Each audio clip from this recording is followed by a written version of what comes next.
E aí, gente, tudo bem com vocês? Eu espero que esse vídeo encontre você muito bem. Aqui é a Rê de volta com mais vídeo novo aqui pro canal, mais um desses vídeos aí de retrospectiva, de metas e, enfim, expectativas pro ano que vem. Hoje, então, eu tô vindo conversar com vocês sobre os clássicos que eu li no ano de 2021. Eu vou fazer uma espécie de ranking de todos esses livros que eu li e também vou comentar com vocês sobre alguns livros que eu quero colocar como metas para o ano que vem. Só que antes de começar o vídeo, quero te lembrar para deixar o curtir aqui embaixo, gente, isso é muito importante para a divulgação do canal. Se você tá chegando aqui agora e ainda não é inscrito, aproveita e se inscreve, ativa o sininho, porque assim você ajuda demais o canal e também recebe as notificações em primeira mão. E eu fiquei sabendo aí por um dado do YouTube que muitas das pessoas que assistem os meus vídeos não são inscritas aqui no canal, então já se inscreve aqui embaixo que não custa nada e você recebe aí, todas as notificações quando ativar o sininho. Bom, gente, vamos lá então pro vídeo. Como eu falei, então eu vou fazer um ranking que eu menos gostei pro que eu mais gostei dos livros clássicos que eu li esse ano, que foram menos do que eu gostaria que tivessem sido. Eu só li 7 livros clássicos esse ano. Eu tinha pretensão de ler alguns outros, mas aquela coisa, né, gente, não rolou. Quando eu vi, o ano tava no fim e não tinha mais como ler.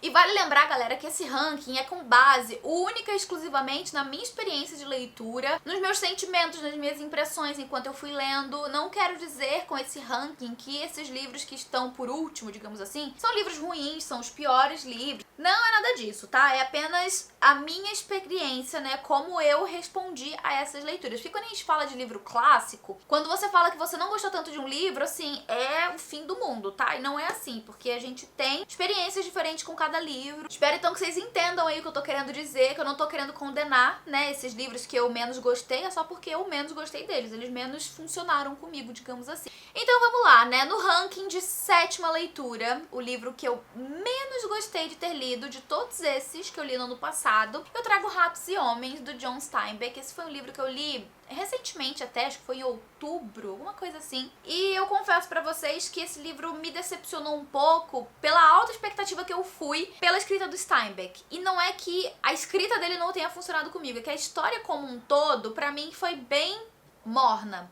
E como eu sempre ouvi as pessoas falando muito bem sobre os livros do autor e tudo mais, eu acabei começando por Ratos e Homens, mas eu sei também que elogiam bastante o As Vinhas da Ira, que eu também tenho aqui na estante, só não li ainda. Talvez eu tenha começado aí, por um livro que não me agradou tanto e talvez o segundo vai me agradar mais. Mas eu confesso pra vocês que Ratos e Homens tem uma história emocionante. Ele vai focar em 2 melhores amigos, em que um deles, a gente percebe desde o princípio que claramente tem algum tipo de deficiência intelectual. E esses 2 amigos, eles estão indo a caminho de uma espécie de fazenda para poder trabalhar lá na Califórnia. Existia muito isso, O pessoal trabalhava um tempo numa fazenda, ia para outra. E o autor deixa muito claro aqui na leitura sobre, digamos assim, a rotina dessas pessoas. Como elas têm os sonhos delas de terem o seu próprio pedaço de terra, onde eles vão plantar o que comem, vão viver em paz, sem precisar ficar pulando de galho em galho procurando emprego para ganhar uns trocados e só sobreviver, A gente vê muito disso ao longo da leitura e é muito interessante como o autor traz isso aqui na história, Porque a gente vê isso não só pela perspectiva dos 2 protagonistas, mas também das pessoas que eles vão conhecendo ali, nessa fazenda em que eles vão trabalhar por esse tempo. Então a gente vê, que os 2 amigos eles têm esse sonho de juntar uma grana, comprar um pedaço de terra, viver juntos, mas ao mesmo tempo a gente vê também o lado, digamos assim, meio, não sei, maldoso, digamos, dessa amizade, porque esse rapaz que ele tem essa deficiência intelectual, ele faz coisas ruins sem ter noção de que elas são ruins. E com isso, esse amigo dele, que tá sempre junto com ele, acaba passando por poucas e boas por causa do que o amigo faz sem ter noção do que tá fazendo. Então a gente tem também muitas cenas assim de o Lenny, que é esse rapaz com a deficiência intelectual, acabar passando por umas situações meio que, digamos, de humilhação por parte do George, que é esse outro amigo que tá sempre com ele. Mas a gente vê que, embora eles passem por esses momentos difíceis, que são até mesmo assim incômodos de se ler, eles se mantêm amigos, sabe? Eles têm essa amizade, essa questão da lealdade muito forte uns com os outros. Mas o que me incomoda nesse livro é que ele foi um livro morno, bem lento assim, a história inteira.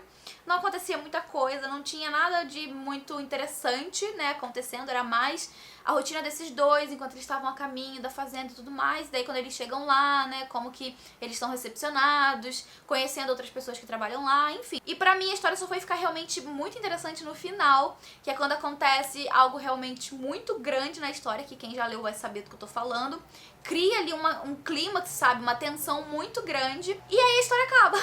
E aí, quando isso acontece, a história acaba. Tem um final muito triste, muito emocionante também, né? E, enfim, foi um livro que eu gostei de ler, mas confesso que me decepcionou porque eu tinha expectativas muito altas com relação a essa história. Mas não que seja um livro ruim, de forma alguma, não estou condenando Ratos e Homens. Só que, dentre os clássicos que eu li no ano passado, esse aqui foi o que menos se destacou pra mim.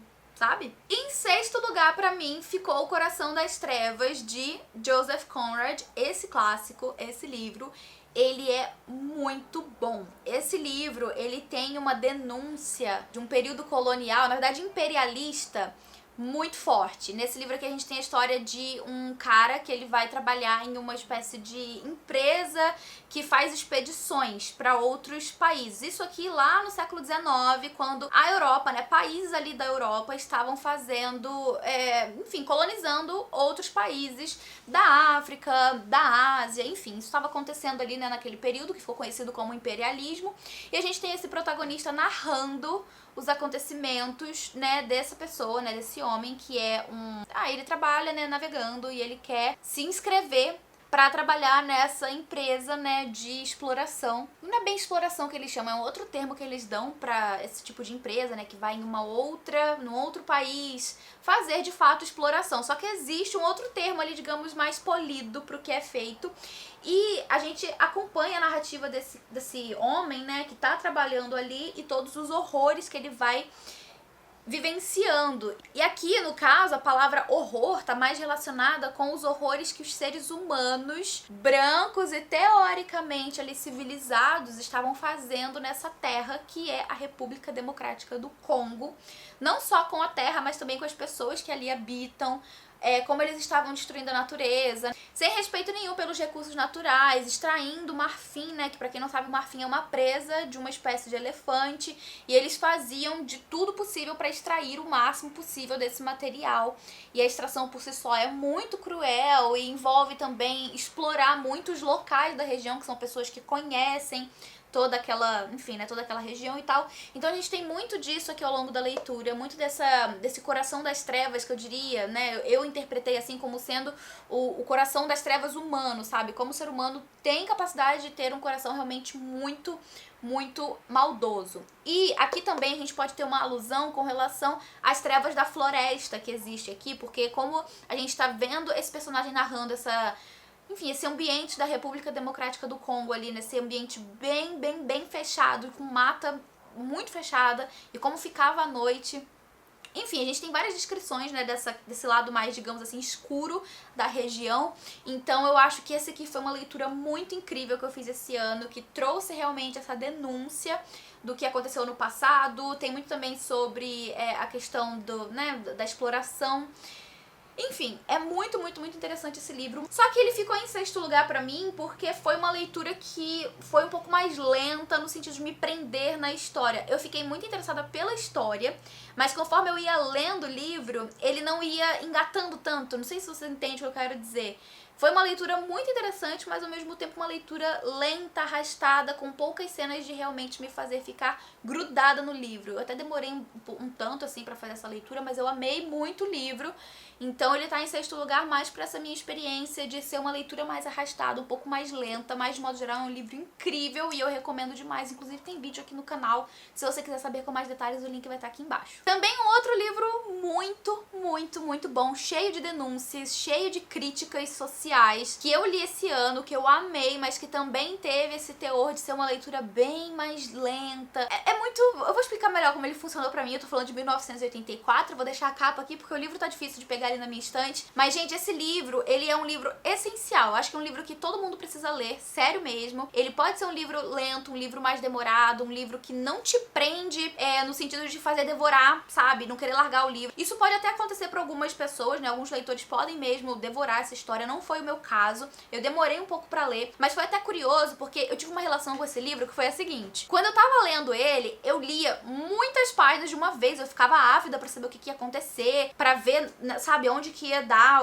as problemáticas da história, ao mesmo tempo que, sabe, ser estimulada por todas as críticas e todas as denúncias que o autor embutiu nessa história. Mas ao mesmo tempo, quando eu pausava esse livro, que eu deixava ele na minha mesa, pra eu voltar pra ele, gente, demorava tanto. Não foi aquele livro pra mim de me marcar no sentido de eu quero ler esse livro o tempo inteiro, sabe? Quando eu lia muito, assim, eu devorava. Mas quando eu deixava ele parado, demorava muito pra voltar. Pra voltar pra esse universo, pra, sabe, voltar pra esses personagens, pro que tava acontecendo. Então, eu tive uma relação muito, sei lá, ambígua com essa história. É um livro, eu acho que a maioria das pessoas já deve ter, enfim, né, lido ou conhecido um pouco a respeito do que se trata esse livro, mas é uma distopia, super, super, super clássica, que foi publicado, acho que na década de 60, posso estar errada, mas se tiver errado eu vou colocar aqui a data certinha. Mas essa distopia, ela faz uma crítica a governos autoritários, independente do viés, se for um viés de esquerda ou um viés de direita, independente. Nessa história a gente tem um mundo reestruturado depois da guerra, né, da última guerra. Então nesse mundo reestruturado existem 3 grandes blocos de países e a gente conhece o protagonista, eu não lembro mais agora o nome dele,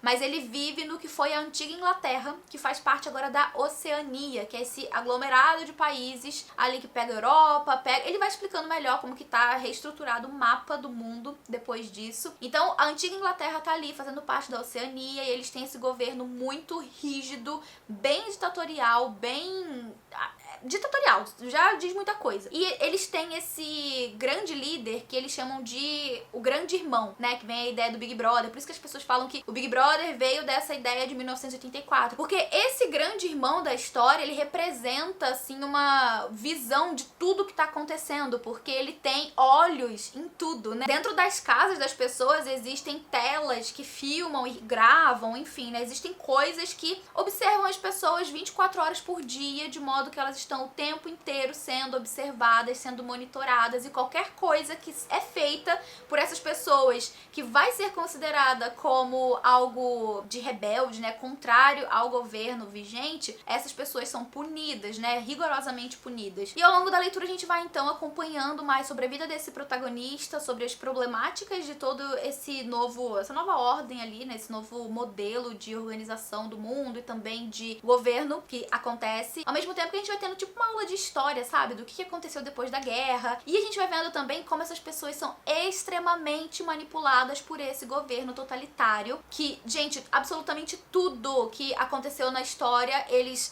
reorganizam tudo, sabe? Pra favorecer o governo, pra mentir sobre o que aconteceu no passado, eles manipulam dados, eles manipulam, sabe, notícias. E, gente, ler este livro nesse momento, sabe, em 2021 foi muito assustador, porque nessa distopia eu consegui enxergar tanta coisa que a gente vê acontecendo na nossa vida real, no presente, e foi tão assustador ver o quanto é fácil a gente ser manipulado, sabe, a gente ser enganado por pessoas que têm interesses, e enfim, assim, foi realmente assustador, foi esclarecedor, foi grandioso, foi muito interessante, foi um livro realmente muito, muito, muito necessário, que eu considero muito necessário. Gostei demais de ter lido o livro. Eu marquei o meu livro inteiro, o tempo inteiro, eu tava riscando coisas, escrevendo, conversando com o livro, anotando. Gente, foi uma relação realmente muito intensa que eu tive com essa leitura. E, sem dúvida nenhuma, foi um dos melhores livros que eu li nesse ano, mas ao mesmo tempo foi um livro complexo, né? Tanto pelo que eu senti enquanto eu fui lendo, quanto por essa minha relação de uma hora eu tô doida querendo ler, na outra hora eu não quero voltar, sabe? E eu acho que muito de eu não quero voltar tem muito com relação aos sentimentos que eu tava tendo enquanto eu lia, porque eu pensava, meu Deus, isso aqui,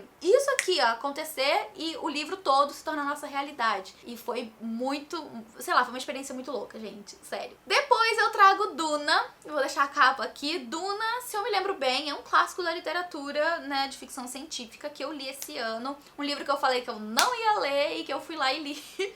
Eu mudei de ideia depois de ver tanta gente comentando sobre, depois de ver muita gente empolgada com o filme. Eu fiquei empolgada depois do trailer. E daí então eu li, eu vloguei aqui pro canal essa experiência de leitura. Já assisti ao filme também, que tá belíssimo e extremamente fiel ao livro. E eu nem vou ficar me estendendo muito falando sobre Duna. Acho que todo mundo, né, já tá cansado de ouvir falar de Duna esse ano, no ano passado. E é isso, gente. O caso é que eu li Duna, coloquei ele em quarto lugar aí das minhas leituras, né, que eu mais gostei de clássicos. E muito disso se deve ao fator surpresa. Eu fui muito surpreendida por essa leitura porque eu tava esperando não gostar tanto assim. Eu não sou muito fã de ficção científica, digamos assim, nessa pegada meio Star Wars, sabe? Não é muito a minha praia. Mas esse livro, gente, assim, ele me convenceu do contrário. Ele quebrou um preconceito que eu tinha. Porque eu não gosto muito de Star Wars. E quando eu vi as pessoas comentando sobre Duna, eu achava muita semelhança. Eu pensava, eu não vou gostar tão bem. Enfim, esse livro veio aí pra quebrar meu preconceito. O tabu, vocês estão ouvindo? Foi quebrado. E eu gostei muito do livro, embora eu tenha alguns momentos ali da história, eu já comentei isso no vlog, né, que eu tenha achado, meu Deus, anda logo, sabe, passa, não quero saber disso.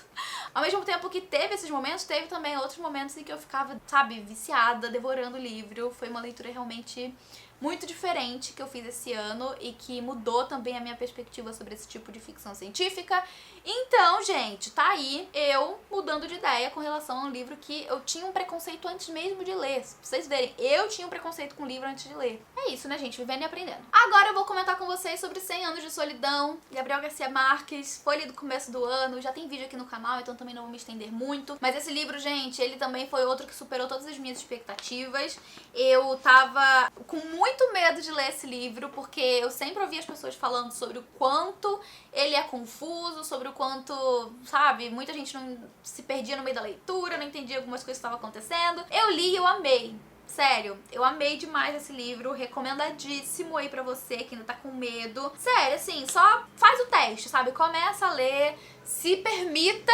Mas é claro, né, gente? Comece a ler se permitindo o direito de abandonar se não estiver funcionando pra você, porque tá tudo bem. Se não estiver funcionando pra você, tá tudo bem. Você pode deixar pra ler em outro momento, abandonar, ou então, sei lá, sabe? Dar uma pausa e voltar depois. Mas leia, dê uma oportunidade, que eu tenho quase certeza de que você vai gostar. Literatura latino-americana de altíssima qualidade. Ai, ai. E que vai narrar aí a história de uma família como nunca houve antes. E vale lembrar que esse aqui é um romance que tem bastante do realismo mágico. Alguns elementos, assim, que são inexplicáveis, que são bem, digamos, típico da literatura latino-americana, sabe? E com isso a gente vai para o próximo livro, que é O Retrato de Dorian Gray. Eu fui... Nossa, gente, esse livro, ele me deu uma rasteira de um jeito que vocês não estão entendendo, mas eu acho que, assim, a boa parte da responsabilidade de eu ter tido essa experiência toda foi essa edição. Eu fiz um vlog aqui no canal lendo somente esse livro, vou deixar o link aqui embaixo. E, gente, lá no vídeo eu mostrei como esse livro, ele tem textos extras de apoio que são essenciais, foram essenciais no caso, para eu ter tido a experiência que eu tive com a leitura de O Retrato de Dorian Gray. Aqui a gente tem textos de prefácio, uma introdução espetacular de quem foi Oscar Wilde, do que foi O Retrato de Dorian Gray no período em que ele foi publicado, lá na Inglaterra vitoriana, século XIX, 1890. E, gente, que foi esse livro, como que ele foi considerado um veneno pela mídia e também, consequentemente, né, pela população, pelas pessoas, sobre como essa história impactou demais a vida do próprio autor em razão da crítica que ele recebeu sobre o teor homossexual que existe nessa história, homossexualidade que na época era considerada crime. Também sobre esse autor que foi parar no banco dos réus em razão, né, em decorrência das consequências que a publicação desse livro trouxe pra vida dele.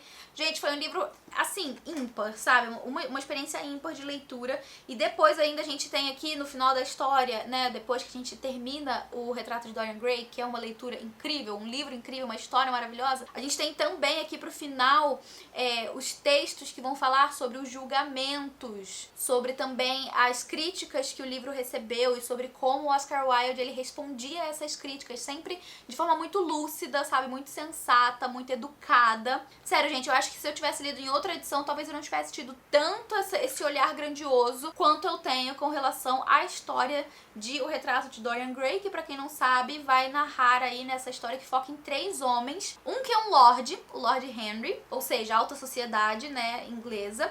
Depois a gente tem um pintor, e vale lembrar que esse livro é permeado de arte, tá? Ele tem muito, muito da arte, não só na pintura, mas em outras coisas também, que só lendo você entende. Enfim, a gente tem o pintor, que é o Basil, que tá fazendo o quadro em que ele tá retratando Dorian Gray, que é um rapaz muito bonito e que chama muita atenção do Basil, que ele tem muita admiração. E tem algumas passagens aqui, né, ao longo da narrativa, que a gente vai vendo a forma como o Basil enxerga o Dorian Gray. Ao longo da leitura a gente vê muito também sobre a questão da juventude, da vaidade, que Dorian Gray vai desenvolvendo, né, ao longo da trama. Também sobre como a questão do quadro, né, porque a gente tem também esse elemento fantástico em que o quadro de Dorian Gray, ele muda, né, ele envelhece, ele passa pelas transformações da vida, enquanto que o Dorian Gray continua o mesmo, porque ele faz um desejo de que o quadro envelheça e ele não, que ele permaneça belo, ele permaneça jovem. Então ele vai percebendo as mudanças, né, da vida, que era pra ele estar sofrendo, quem tá sofrendo é o quadro.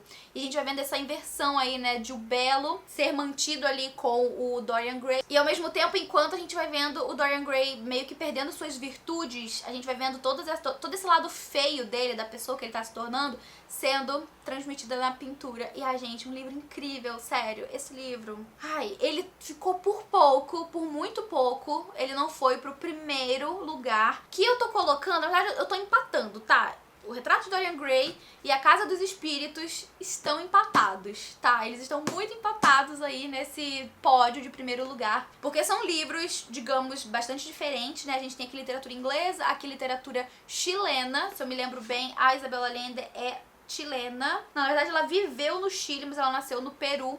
E esse livro foi o que eu li mais recentemente, eu acabei de ler agora no mês de novembro. Foi um livro muito demorado, tá? Não vou negar, eu já comentei em outras ocasiões, que é um livro muito preenchido de narrações, sabe? Ele não tem tantos diálogos, é mais isso aqui, ó. Sendo narrada a história da família Trueba, que tem como protagonistas ali a princípio o marido, que é o Esteban Trueba, que é um cara que, enfim, saiu da pobreza, não bem da pobreza, da miséria, mas ele era uma pessoa simples que pegou umas terras que ele herdou e ele fez com que essas terras prosperassem, se tornou um homem muito, muito, muito rico no começo do século passado, 1900 e alguma coisa.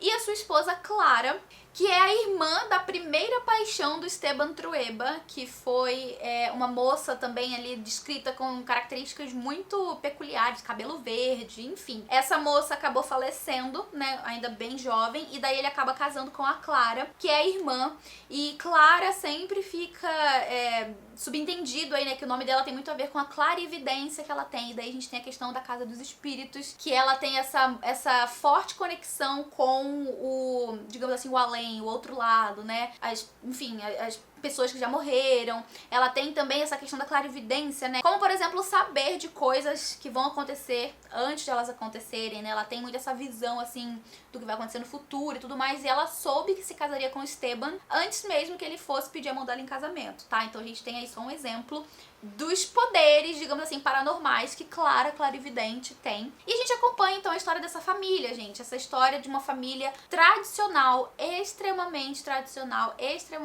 conservadora da América Latina. Vale lembrar que esse livro, ele não é situado em tempo nem em espaço. A gente não sabe em qual país ele se passa, nem em que ano ele tá se passando. A gente não sabe quando que começa. A gente só vai tendo, assim, suposições, né, do tempo, pelos acontecimentos, pelas narrativas de aparatos tecnológicos. E também o país a gente supõe que seja o Chile. Acho que mais o país a gente supõe que seja o Chile, porque aqui na história a gente vai ver se desenrolar aí, né, uma série de acontecimentos que tem muito a ver com o que aconteceu na história do Chile, inclusive a ditadura militar, né, a instauração da ditadura militar depois que o governo esquerdista foi eleito. Então a gente vê ao longo da história, inclusive, a aversão que o Trueba tem com, enfim, né, as pessoas e os governos e os apoiadores de esquerda. Ele, como eu falei, né, a gente tá falando de uma família extremamente conservadora, e sendo absolutamente contra isso, ele vai inclusive financiar e muito, né, essa tomada de poder pelos militares, né, a instauração da ditadura militar.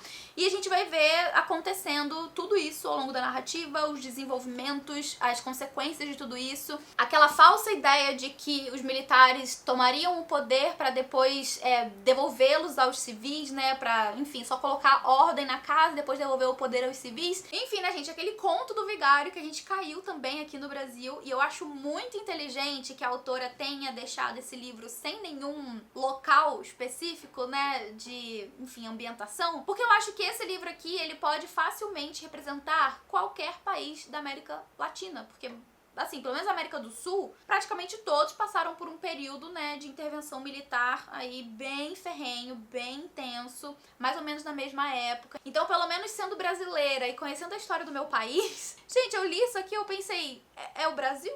É o que a gente viveu no Brasil, mais ou menos na mesma época. Então, assim, temos aqui um ótimo livro, um livro incrível que vai falar não só sobre a história dessa família, mas também sobre a história de um país e a história da própria autora, porque ela é sobrinha, se eu me lembro bem, ela é sobrinha de um presidente, né, do Chile, que foi eleito e que sofreu, então, o golpe militar no período em que aconteceu esse evento lá no Chile. As notícias da época era de que esse tio dela tinha sofrido suicídio, mas ninguém acredita nisso, todo mundo, né, é levado a crer que ele, na verdade, foi assassinado pelo novo governo.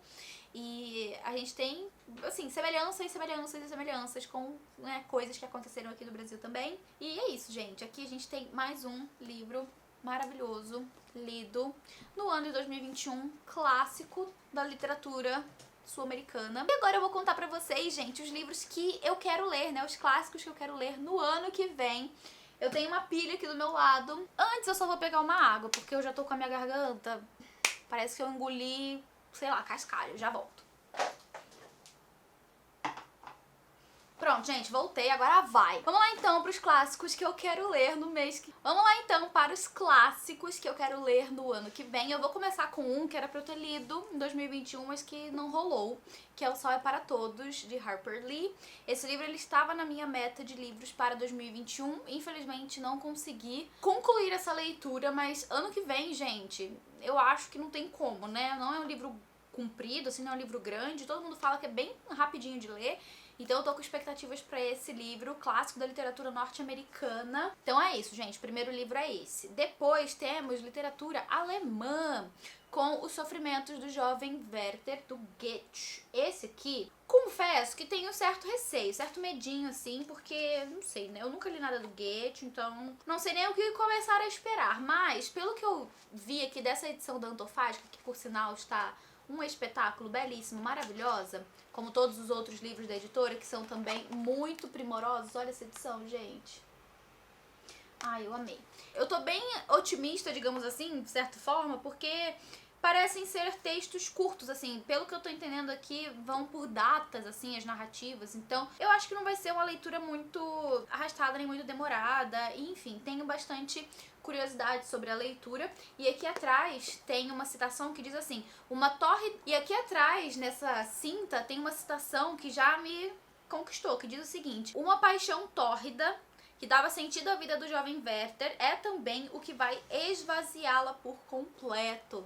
Então tá aqui, gente, ó, edição belíssima, que espero ler, né, dessa história no ano que vem. Outro livro também que eu quero ler ano que vem, clássico da literatura brasileira, Vidas Secas, do Graciliano Ramos, que ganhei de amigo secreto no ano passado, das Booktubers. A Tati Leite me deu esse livro de presente e nunca li Graciliano Ramos. Eu queria muito começar por esse livro aqui, embora eu já tenha aqui na minha estante o Cartéis e São Bernardo. E meu vizinho está furando a parede, gente. Foi mal aí se vocês escutarem alguma coisa. Mas eu queria muito começar por esse aqui, porque é o que eu mais ouço falar do autor. E eu confesso, inclusive, que eu achava que fosse maior, mas não, é um livro curto, então eu acho que vai dar pra ler bem rapidinho. E, gente, literatura brasileira. Temos aqui um livro representando o Brasil aí no ano que vem. Então, por enquanto, a gente tem Estados Unidos, Alemanha, Brasil.